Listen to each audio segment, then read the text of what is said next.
kita lanjut pemanfaatan penginderaan jauh di bidang yang lain,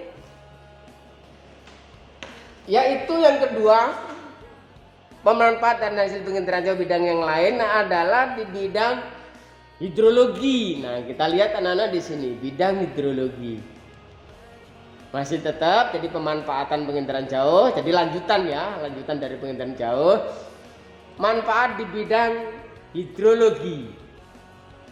Satelit yang digunakan adalah di sini Landsat dan Spot. Nah, ini. Saya ulang biar anak-anak fokus melihat manfaat hasil dari penginderaan jauh ini. Ini tulisan teks yang bergerak ini. Nah, ini bidang hidrologi. Jadi satelitnya adalah Landsat dan Spot. Sedangkan manfaat di bidang hidrologi, nah ini manfaat yang pertama, pengamatan terhadap sumber daya air bersih. Kita amati sumber air bersih kita yang ada di kawasan wilayah Indonesia. Kemudian setelah kita amati kawasan air permukaan, air dalam tanah, ya, mungkin air-air yang ada di seluruh kawasan wilayah bumi Indonesia kita. Nah, setelah itu nanti kita apa ya istilahnya? Kita gadang-gadang untuk apakah sumber air tersebut? Apakah untuk pengairan sawah atau untuk sarana MCK, rumah tangga, ataupun untuk kegiatan industri, ataupun bahkan untuk PLTA, pembangkit listrik tenaga air dan sebagainya. Itu pengamatan dari sumber air bersih kita. Kemudian pengamatan bidang hidrologi berikutnya adalah pengamatan perkembangan das. Nah, ini kemarin di sesi berikutnya ada istilah das. Apa das? Nah, masih ingat? Siapa yang ingat? Ayo. Das, daerah aliran sungai. Nah, perkembangannya bagaimana? Karena daerah aliran sungai ini biasanya rawan terhadap proses luapan air. Nah, luapan air yang ada di sekitar sungai adalah banjir. Nah, seperti itu. Ingat anak-anak lagi di kawasan Indonesia, wilayah utara Kalimantan ya, di Kalimantan ya maksudnya, ada sungai besar, Sungai Kapuas, Sungai Mahakam, Sungai Barito, di Sumatera Sungai Musi ya. Sungai yang di Jawa, sungai yang paling populer adalah Bengawan Solo misalnya itu. Ya, pengamatan perkembangan das daerah aliran sungai. Manfaat di bidang hidrologi berikutnya adalah pemetaan irigasi drainase sungai. Pemetaan irigasi drainase dan sungai. Irigasi saluran, irigasi biasanya untuk pengairan sawah. Drainase itu definisi yang paling cocok di sini adalah pengatusannya. Ya, pengatusan air. Nah, air yang ada di darat dimasukkan ke dalam drainase atau yang disebut dengan saluran air ini. Sungai, ya pastilah anak-anak tahu istilah sungai ya. Enggak asing lagi ya. Sungai. Nah, dipetakan. Nah, berapa sih luasnya, berapa panjangnya sungai yang ada di Indonesia ini, ya. Maka ada istilah sambung menyambung. Sungai kita kalau kita panjangkan ya mungkin lebih dari Amazon kali ya. Oke, kita panjangkan dari semua sungai di Kalimantan kah, di Jawa, Sumatera, bahkan di Papua ya, Irian Jaya. Nah, kemudian manfaat bidang hidrologi berikutnya adalah pengamatan pengelolaan das. Nah, daerah aliran sungai ini kita kelola. Nah, kalau bahasa kerennya ini kita gadang-gadang. Nah, untuk apa daerah aliran sungai itu? Apakah cocok untuk kawasan pertanian? Apakah cocok untuk perladangan? Ataukah mungkin lebih cocok untuk membangun waduk? Nah, seperti itu. Jadi diamati terlebih dahulu, kemudian kita kelola. kita gadang-gadang, kita rencanakan untuk apa. Nah, seperti itulah disebut dengan pengamatan dan pengelolaan dari das atau daerah aliran sungai. Nah, itulah anak-anak pemanfaatan penginderaan jauh di bidang hidrologi yang menggunakan proses pencitraannya adalah menggunakan satelit, lenset, dan spot.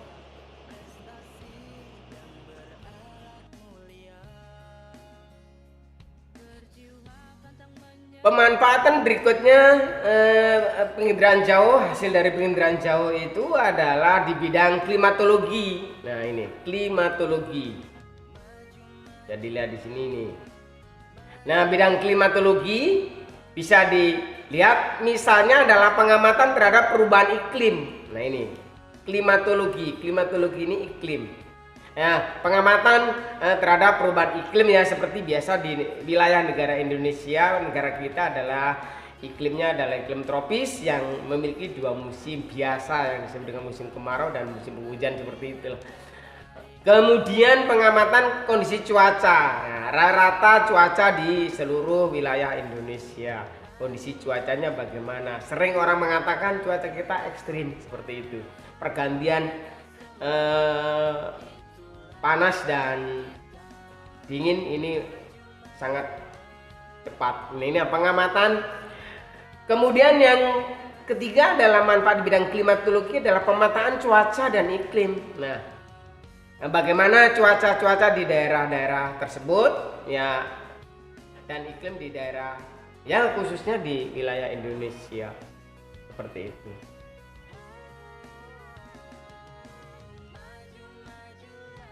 Manfaat penginderaan jauh berikutnya, anak-anak semuanya kita masih terkonsentrasi di bidang pemanfaatan penginderaan jauh di bidang sumber daya alam. Nah, ini yang tidak kalah pentingnya adalah untuk pengamatan bagaimana sumber daya alam terutama di wilayah kita ya, wilayah Indonesia. Pemantauan yang pertama adalah dapat dipergunakan untuk pemantauan arahan pemanfaatan lahan. Lahan itu mau digunakan untuk apa? Apakah areal pertanian, areal persawahan, areal pemukiman, areal perkebunan, areal pertambakan dan sebagainya lah, seperti itu. Jadi dipantau, dimanfaatkan gunanya untuk dimanfaatkan yang baik untuk apa, seperti itu. Jadi pemetaan penggunaan lahan. Ini pemetaan penggunaan lahan ini ya dipetakan ini di istilah kalau dalam bahasa Jawanya itu digadang-gadang untuk apa gitu. Lahan ini digunakan untuk apa? Persiapan untuk apa? Seperti itu. Ya itu tadi untuk bidang pertanian kah, perkebunan, mungkin untuk kawasan industri, untuk kawasan pemukiman dan seterusnya. Inventarisasi, kemudian yang ketiga, inventarisasi perubahan penggunaan lahan. Nah, ini perubahan digunakan penggunaan lahan itu misalnya jadi tadinya lahan adalah hutan yang tidak produktif digantilah menjadi hutan produktif. Artinya hutan alam jadi hutan tanam, hutan yang dapat diproduksi lah, seperti itu. Ya misalnya hutan alam diganti menjadi hutan jati atau hutan pinus, dan itu kan lahan-lahan hutan-hutan yang produktif. Nah, kemudian pemantauan kerusakan lingkungan. Nah, ini yang tidak kalah pentingnya lah, analisis mengenai dampak lingkungan. Ada yang sering disebut dengan AMDAL ya, pemantauan kerusakan lingkungan. Kemudian manfaat di bidang sumber daya alam berikutnya adalah perencanaan pengembangan wilayah. Ini tadi yang kaitannya dengan nomor 3 ini, inventarisasi perubahan penggunaan lahan. Ini tidak kalah pentingnya adalah perencanaan pengembangan wilayah. Wilayah-wilayah yang ada di kawasan kita, negara kita ini mau dimanfaatkan untuk apa gitu, dikembangkan untuk apa dan sebagainya, seperti itu. Oke anak-anak, kita lanjut slide berikutnya. Manfaat penginderaan jauh yang kelima yaitu pemanfaatan penginderaan jauh di bidang antariksa ya. Nah, ini yang kelima, bisa dilihat di tulisannya, teksnya situ, di bidang antariksa. Nah, Satelit yang digunakan untuk proses pengamatan bidang antariksa itu Ranger, Viking, Luna, dan Venera. Nah, kemudian manfaat yang pertama di bidang antariksa adalah untuk penyelidikan tentang luar angkasa. Gitu. Apa kejadian-kejadian, fenomena-fenomena luar angkasa itu bisa dilihat dengan menggunakan proses penginderaan jauh. Kemudian manfaat yang kedua adalah pengamatannya, pengamatan benda-benda ruang angkasa. Nah ini, benda ruang angkasa itu apa saja? Misalnya ya bintang, meteor, ya komet, bahkan matahari atau gerhana bulan, gerhana matahari, ya meteorit, dan fenomena-fenomena luar angkasa yang lainnya.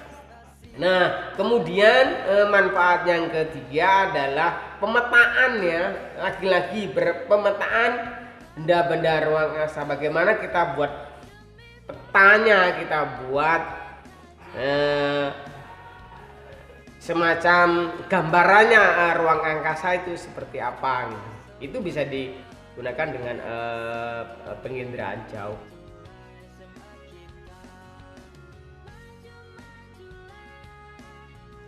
Kita lanjut ke slide berikutnya adalah masih berkaitan dengan penginderaan jauh. Nah, sekarang kita kaji tentang keunggulan dari penginderaan jauh tersebut. Keunggulan atau kelebihan dari penginderaan jauh, citra yang menggambarkan objek kajian di permukaan bumi dengan bentuk, letak, dan wujud yang sama dengan aslinya, dengan daerah cakupannya dan luasannya itu sama dengan aslinya. Jadi tidak ada istilah duplikat atau duplikasi. Jadi apa yang digambar dengan wujud aslinya pada saat proses penggambaran itu sama dengan aslinya, seperti itu. Baik letak, bentuk, wujud, dan sebagainya. Kemudian keunggulan berikutnya adalah dengan menggunakan alat stereoskop, objek pada citra dapat diamati secara 3 dimensi. Jadi dengan menggunakan stereoskop, objek yang kita amati dalam citra tersebut bisa dilihat dalam bentuk 3 dimensi. Nah, keunggulan yang ketiga adalah objek yang sulit dijangkau oleh manusia dimungkinkan untuk dapat diperoleh dengan penginderaan jauh. Jadi daerah-daerah atau objek yang sulit dijangkau oleh manusia itu bisa dimungkinkan dikaji dengan menggunakan penginderaan jauh. Ya, salah satu contohnya misalnya ini meluncurkan satelit atau mendaratkan pesawat di planet lain. Nah, misalnya yang sering sudah kita dengar dalam mendaratkan pesawat atau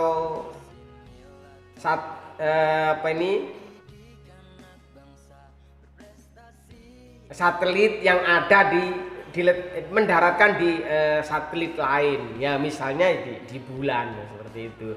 Yang selama ini masih digadang-gadang dalam mendaratkan baik itu apa saja di Mars ya, itu yang sudah digadang-gadang. Kalau mendaratkan semacam pesawat atau roket di bulan sudah pernah dilakukan. Itu penginderaan jauh. Karena sulit dijangkau oleh manusia, maka bisa dilakukan dengan proses penginderaan jauh. Waktunya, manfaat yang keempat, keunggulannya yang keempat itu adalah waktu yang dibutuhkan sangat relatif singkat, cepat ya. Berapa detik sih kita kalau mempotret? Ya seperti itu, maksudnya seperti itu. Itu pertama. Terus mengkaji citra dengan daerah yang luas itu bisa dengan menggunakan waktu yang singkat. Jadi artinya kita tidak perlu datang langsung. Menggunakan citranya kita kaji, sudah mendapatkan informasi daerah tersebut, objeknya apa dan apa seperti itu.